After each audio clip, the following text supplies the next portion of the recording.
So we are continuing with the Srimad Bhagavatam, Canto 2, Chapter 7, verse 43 onwards.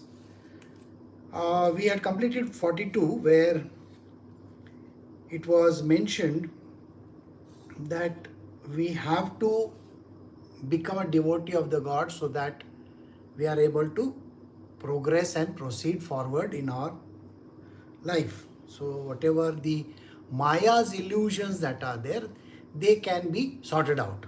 So the idea is that we have to overcome Maya. So today what we are doing is understanding a few things, how these illusions get created. The material world is full of misery. So we need some solution. So what is the solution? We are going to understand that. So let us start satsang, which is verse 43 onwards. So we are doing Srimad Bhagavatam, Canto 2, Chapter 7, verse 43 onwards. That is, O Narada, although the potencies of the Lord are unknowable and immeasurable, still, because we are all surrendered souls, we know how we act through Yoga Maya potency. And similarly, the potencies of the Lord are also known as the all-powerful Siva, the great king of the atheist family, namely Prahlad Maharaj, Swayambhu Manu, his wife Satrupa, his sons and daughters like Priyavrata, Uttanpada, Kuti, Dehuti, Prasuti, Prachina Barhi, Ribhu, Anga, the father of Veena, Maharaj Dhruv, Ishwaku, Ayala, Muchkunda, Maharaj Janaka, Gadi, Raghu, Ambarisha, Sagar, Gaya, Nahusa, Mandata, Alarka, Santadhani, Anu, Rantidev, Bhishma, Bali, Amrutaraya, Dilipa, Sobhari, Uttanika, Sibi, Devala, Pipalada, Saraswata, Uddhava, Parashar, Bhurisena, Vibhishana, Hanuman, Sukdev Goswami, Arjun, Artisena, Aristisena, Vidura, and Shrutadeva, etc. So what is mentioned over here is the problems which are associated with Maya are quite a large burden on every individual. They have to be sorted out and they have to be addressed by human beings. Till we are not surrendering to the Lord, these problems cannot be sorted out. Think on the lines of the police are after you because you might have committed some crime. But the chief of police is a friend of yours and he knows that you have not done anything wrong. So can he call those out and say, don't do this? Is it possible?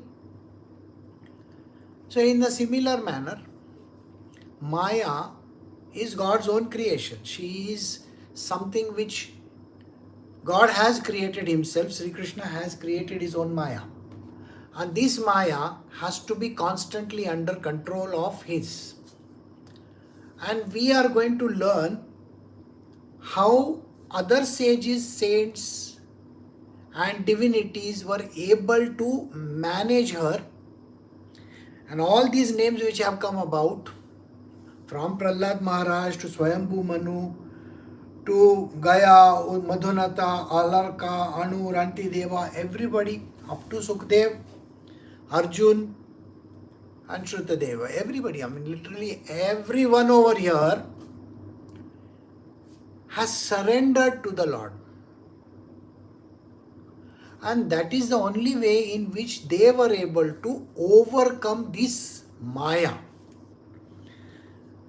The Yoga Maya potency of the Lord has to be set aside. Then only the progress is possible. Otherwise, we are going to get engulfed in this Maya and we will not be able to overcome her.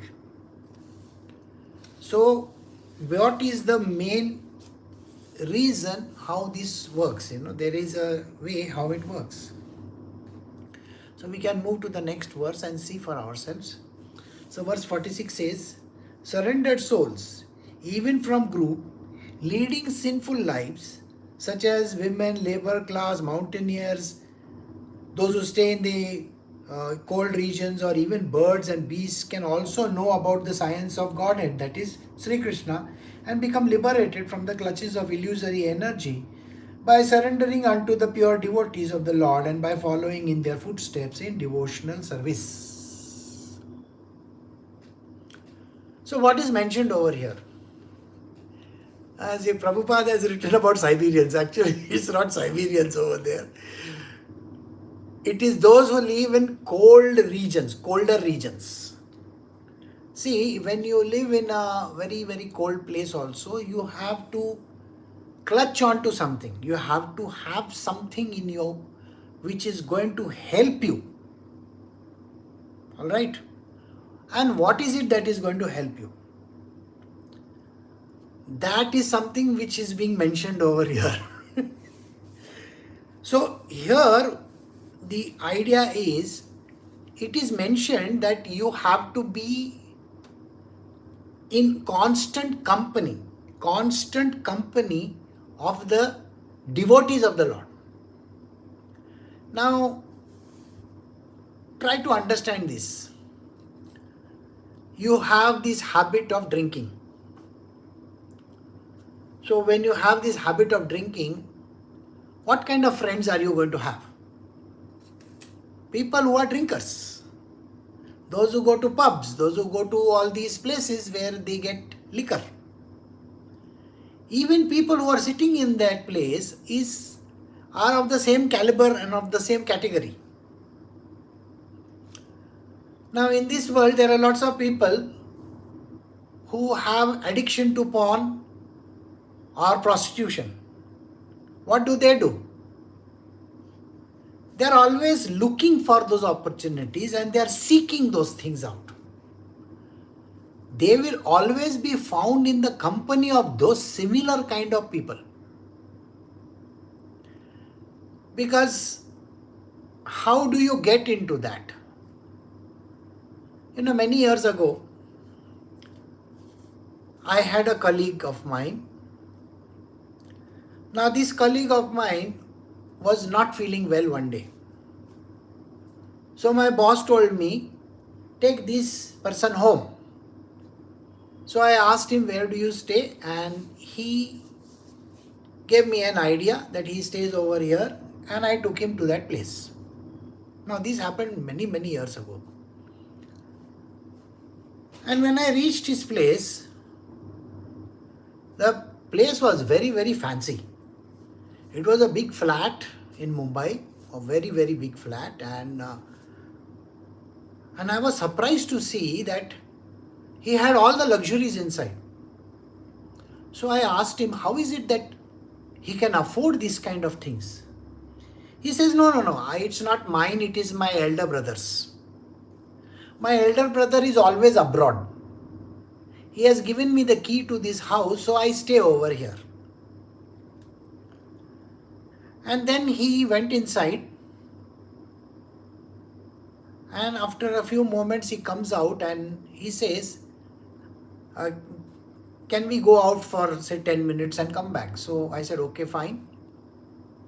And he took me outside. There was a small place near a beach. And he went and he asked the person for something, gave him money, and took something in his hand. I asked him, this looks like some nefarious kind of a thing. What is it that you are hiding? He says, that's none of your concern. I said, but definitely it is my concern. My boss has asked you to be left home and you are not well. So he showed me the drugs that he was holding. And at that moment in time, I said, but this is a public place. It's a beach. Lots of children, lots of elders, everybody comes over here. He says, you are such a naive person. There are places in this world where under your nose they will be doing all kinds of nefarious things, like selling drugs and stuff like that. And you don't know about it. And I was really not aware of it. This shocked me quite a lot. And I stopped going to his place. Finally, 6 months down the line, this person had to be admitted to the hospital for some overdose or something like that. Now imagine this happening to me in my early, 30s. I mean, not even 30s, 20s, late 20s. So for me, it was like a shocker. How can that be, So this Maya is like that. We are not even aware when it hits us. So think on those lines. This man was in a company of similar kind of people. And finally, he ended up in where he was supposed to end up.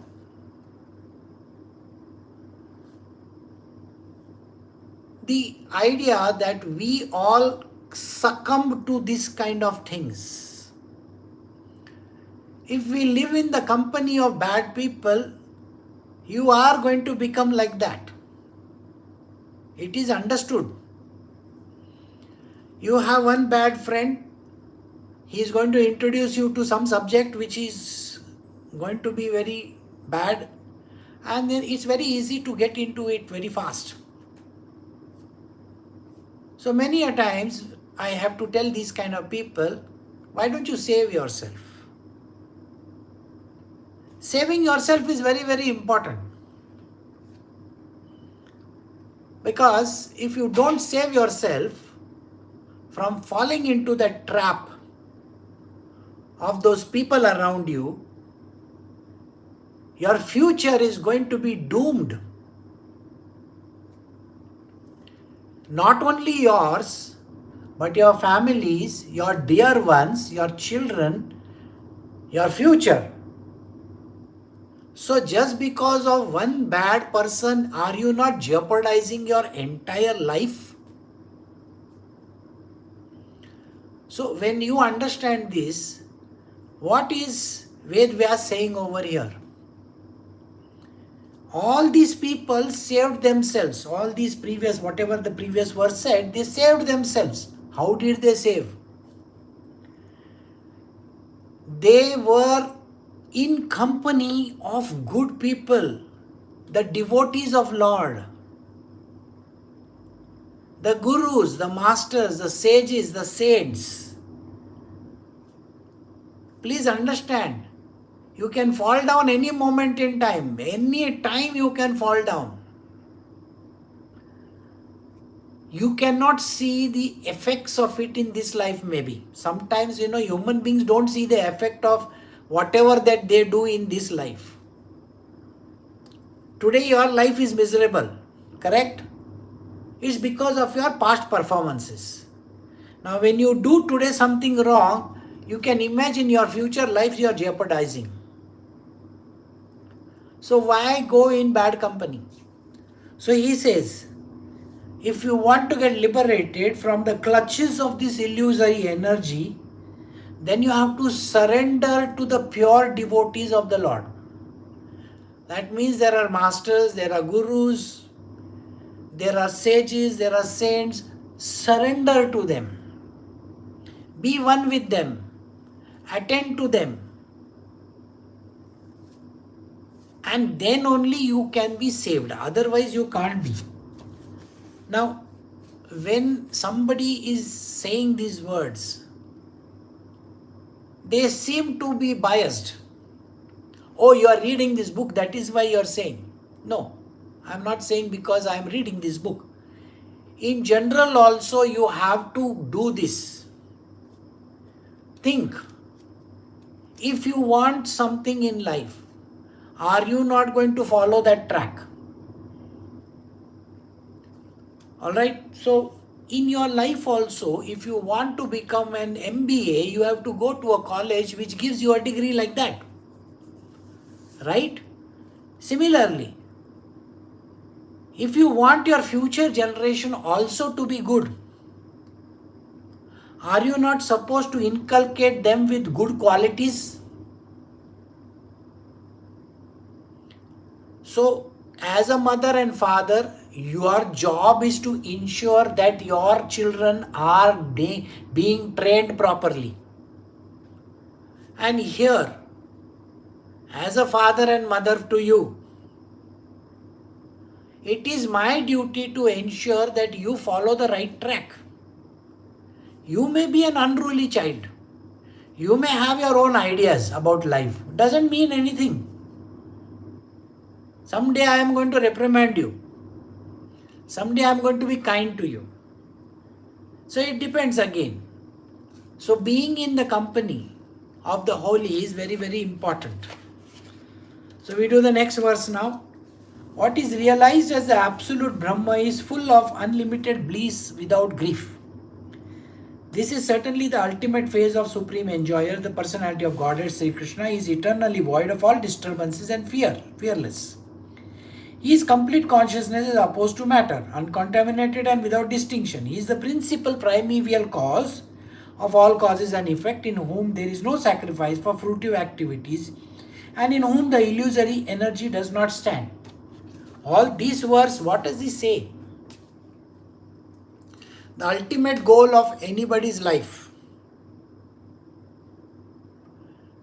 is to reach the state of enlightenment, realization, God knowing God. Knowing God, that is very important. Devotion, the path which I am talking about, is also about loving God and knowing God. Can you love someone without knowing that person? Ask yourself this question. You see, you watch movies and you may fall in love with the heroine or the hero of the movie. Do you really know them? No. So you are not in love. So love is different. You should know the person intimately. Intimacy is important. So knowing the person intimately is important. That is what is called love. And when you express it, and you portray it, and you practice it, then it is correct. Now think about this. What is it that you get when you are in love with Krishna? Now you may say, I don't want liberation, I don't want enlightenment, I don't want nothingness, I don't want anything. I just want love of Krishna. Very good. Agreeable. I am agreeing to you. But Krishna is a master of everything. Why are you forgetting it? He has got rooms. He is a big king and who has got many, many rooms. One is filled with silver, one is filled with gold, one is filled with diamonds, one is filled with, rare earth metals like China is having today, all those. And there are lots of other things. Nvidia chips are there if you want. You want some fancy stuff. You want Tesla cars. They are there in some rooms. And you may say, I don't want all this. It does not matter. Who cares? If your father has all these things, and if you are in love with your father, don't you think you can use those things if you want to or no? No. I am not going to use those. I don't care about it. My father, no, he is an egoistic person. He doesn't want to share it with me. Sorry, why are you misunderstanding this? He is God Almighty. Who is he? He is God Almighty. He himself has no desire. Why has he accumulated and kept all these things? If you want to take them, take them. So enlightenment is like a pocket change for him. You understand what a pocket change is? You want enlightenment? Here, take it. You want realization? Take it. You want nothingness? That also you can take it. Does not matter. End of the day, I am still the boss of enlightenment, realization, nothingness, the whole universe, whatever you want, I am the super boss. Why don't you understand this? So if I am the one who is controlling the Maya also, what makes you think that I have not put the Maya in your life? Very funnily, people think that, oh, that person is doing something to me. See how the people talk. Suppose you have some person in your life who has done something wrong to you. Oh, that person is doing something to me. He is misbehaving. He is doing something bad. He is not like this. All kind of things you are going to say. Oh, my dear, why don't you understand? It is Maya. It is the Lord's Maya which is playing out over there. Because an idiot like you doesn't understand Maya. And you think that that person is responsible. You think that that person is greater than God? No way. No way. That person is not greater than God. Okay, he is not going to win Nobel Prize. Nobody is going to win. Only God who wills it, that person will win. Got the answer or no? Common sense will tell you. So don't be under this denial. Got it? Because who is he? The ultimate phase of the supreme enjoyer is Sri Krishna himself. He is eternally void of all disturbances and fearless. Who is Sri Krishna? Okay. He is eternally void. Void means what? Zero. Nothingness. Krishna is nothingness. So when you say, I don't want nothingness, aren't you an idiot? Because Sri Krishna is void only. And you say, I want to love Krishna. If you want to love Krishna, Krishna is void himself. Got it? He has no name. You can't see him also there. And he is fearless also. I want to become fearless. He is complete consciousness and opposed to matter. What is consciousness? Consciousness is what is there in this. And yet it is not there. I don't know where it is, consciousness. And opposed to matter means what? The matter is solid, manifest, all that you can see in this world. So when you attribute, this person is cheating me, this person is bad, this person is very good. We have people in our life also which we think they are very, very kind to us, they are very good to us, they are very considerate with us. Oh, you are so sweet, you are like this. They talk very nicely. Yeah. Even diabetes talks very nicely. Please know that. So don't bother your head about some nicety. It's all fake. It's all Maya's world. Don't fall into the clutches of people who keep on praising you or talking nicely to you. We don't actually understand nicety. When somebody is nice, they have an ulterior meaning in their life. The reason, the motive is there. And somebody is mean, we think they are bad. That is not correct. So you got to know what you are thinking about.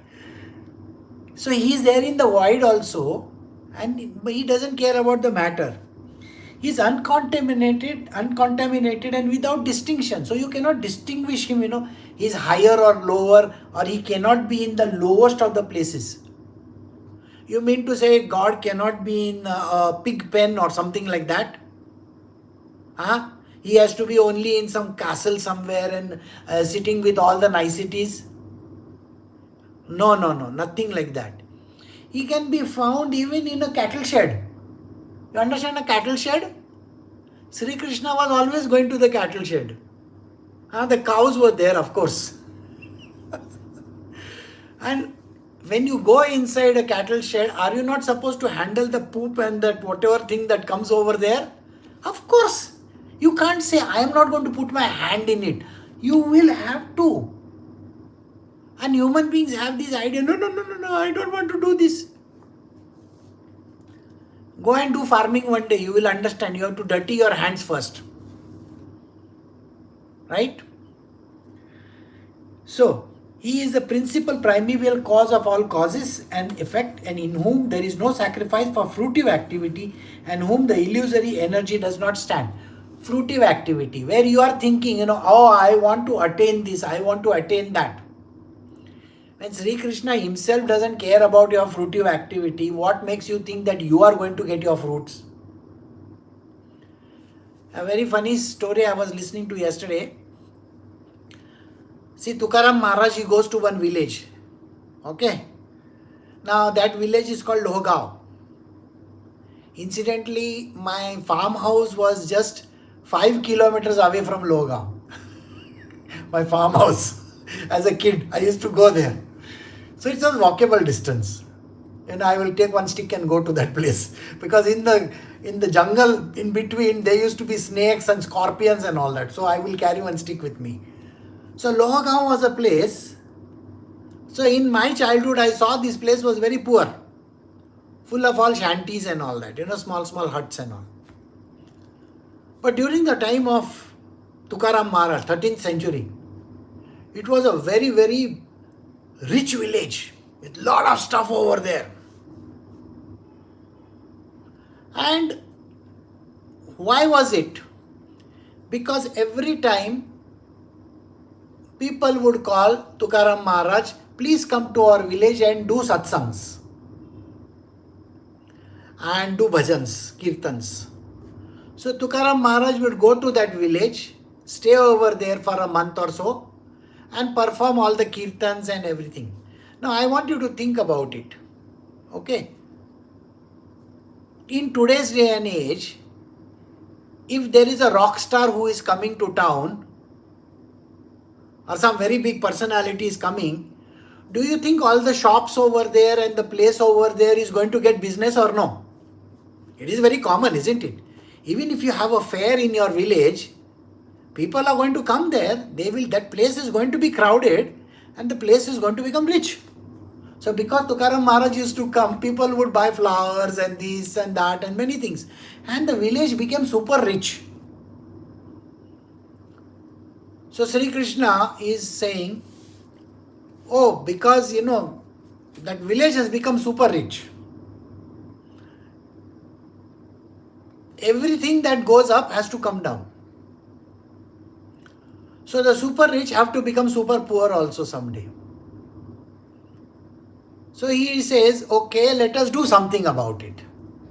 Now I want you to think, what is it that will make them poor? Anybody who has had riches or has money, there is always a downfall to that person, isn't it? Have you not noticed it? So, Krishna just tells Maya, okay, let us start the downfall. Because it's not proper to have money in the hands of devotees. So too much money in the hand of devotees means he forgets devotion. You understand the number of people who are joining today have become less and less and less. You know the reason why they have become less? Because you won't get anything. No money, no fame, no fortune. Devotion to Krishna is like that. Please remember this. Only when you are down in the dumps only that you will think of Krishna. So Krishna just tastes all this. So Lohgaon, which was so rich place, suddenly the enemy came over there. And they destroyed the village and they captured everybody and they took all the gold and the riches, and in one single stroke the whole village became empty of all the riches. All these invaders came and they took it away. Got it or no? So exactly like that happened. So always understand one thing. We should never aim for, I want riches and I want this and I want that. They are anyway going to go down. So this illusory energy is also Sri Krishna's. Because he is going to put you in illusion very fast. So the next verse. In such a transcendental state, there is no need of artificial control of mind, mental speculation or meditation as performed by the jnanis and yogis. One gives up such processes as the heavenly king Indra forgoes the trouble to dig a well. This is one of the most beautiful lines I have come across in the Srimad Bhagavatam. If you are in love with Krishna, only devotees of Krishna, please don't try to control your mind.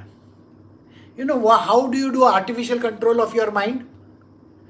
You do meditation, pranayama, yogasana. You understand? Control. Reminds me of, Nana Patekar. He's never able to control. You know that, no? Sir, why are you trying also to control? That mind is under the control of Maya, darling. You understand? If you are in love with Krishna, Maya will herself go away. So there is no need of any meditation and all these pranayamas and all that. And when I see these people practicing, every day I read so much, Oh, I am doing so much of japa. Oh, I do this. I do Hanuman Chalisa. I do Parayan of this. Arre Baba, why are you doing it? Huh? I go to the temple 10 times. Arre, okay. You can go 100 times also. There is no God there. Why are you going only in the first place? So this is a very funny thing. And this verse will tell you this artificial control of mind. Don't try, don't even bother. Mental speculation or meditation. I'm going to sit in meditative posture and say, Om. Sir, that Om is not going to be there. No Om is going to come to you. You will lose your mind. Whatever that little thing is left, there also it will go.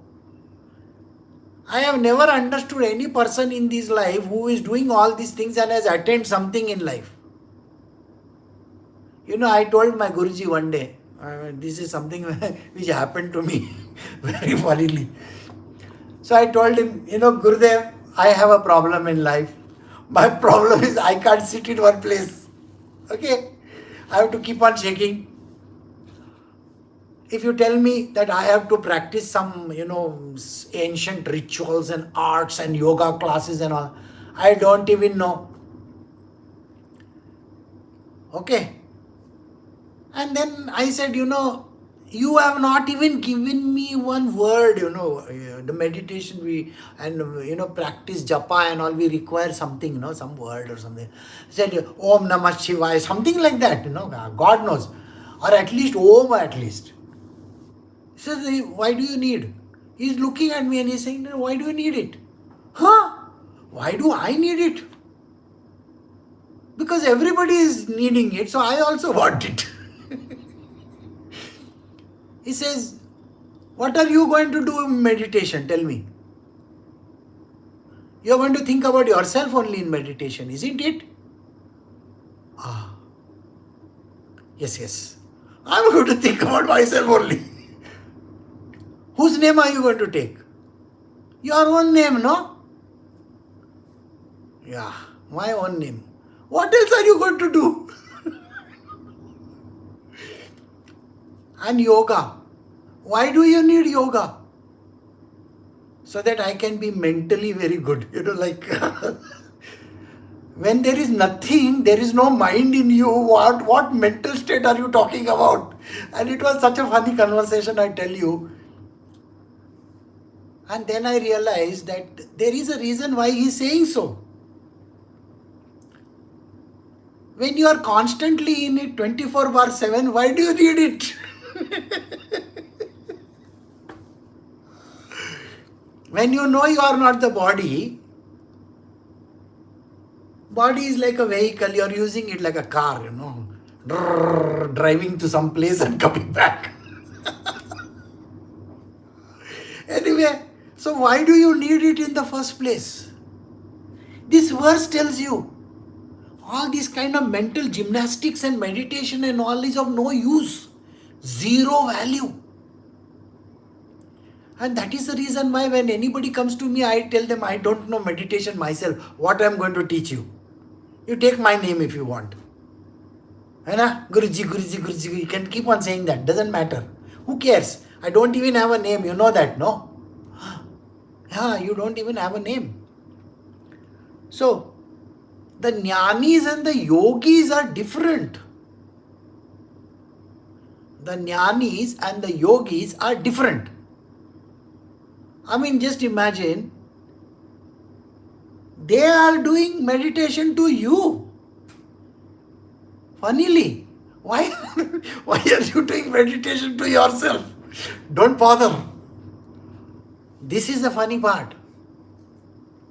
So I don't practice anything, and neither do I prescribe it to anybody. Why do you want to meditate? Don't. Enjoy your life. Go watch movies. Netflix is there, Amazon is there. Okay, I don't care. You will find me in Netflix and Amazon also. Don't worry. I am even there. So this is what we have to understand about Krishna. You don't have to search for him in some meditation and om and all. Don't. It's all nonsense. So, one gives such processes as heavenly King Indra forgoes the trouble to dig a well. Why does Indra want to dig a well? Ask yourself this. He is the boss of water, no? He is the one who puts on the tap and off himself. He is the one who brings us the rain also. He is the boss of rain, the clouds, the thunder and all that. Why will he want to go and dig a well? Common sense will tell you he doesn't need. In a similar manner, the devotee of Krishna doesn't need to do anything. Don't sit for meditation. Don't practice anything. No yoga. And no Nam Japa also. Just say Krishna. That is more than enough. And you don't have to say Hare Krishna, Krishna Krishna, Hare Hare, Hare Ram. You don't even have to complete that. No, that's too long, too lengthy. It's like a stretched like this. No, the one word, Krishna, secret. The secret of all secrets, Krishna. Bas. That's it. You just take his name. He's the boss of everything. All his rooms have, I told you just now. Open his room, you will find 100 Teslas over there. Don't worry. One more room you can open, one more rocket will be there if you want to go to some moon or something for a holiday. It's okay. He can give you liberation if he wants to. He is the boss of everything. And this is how Vyasdev is saying about Sri Krishna. I will read this verse. In such a state, there is no need of artificial control of mind, mental speculation, or meditation as performed by the jnanis and the yogis. One gives us such processes as the heavenly King Indra forgoes the trouble to dig a well. Got it? So here understand there is no need. Devotion to Krishna is the ultimate weapon for anything. When you are a devotee of Krishna, be confident. I am the gopi of Krishna. That confidence level should always be there. So what if I am milking the cows? Does not matter. I am removing that poop from there. Why should it matter? But I also go for the ball dance, with Krishna. Of course. I go for dancing with him. So I do the Ras Leela with him. So this kind of behavior, where you are constantly in love with Krishna, singing his praises, You should listen to Panduranga, Panduranga, Panduranga. Tukaram keeps on saying that. I don't know for what. I have to ask him, boss, why are you doing this constantly? Don't keep on calling out my name so much. He says, okay, I will call you the great master of this universe. And then he changes the words. So Krishna is always like that, Someday he says you do this, someday. So anyway, those who are devotees of Krishna should not bother to practice any of these nonsensical things. No yoga, no meditation, no sitting and doing some kind of om and all that. No japa, no word to be taken, nothing to be done. Just love, love, love. Right. So we have come to the end of verse 48 and we will stop over here. Recording stopped.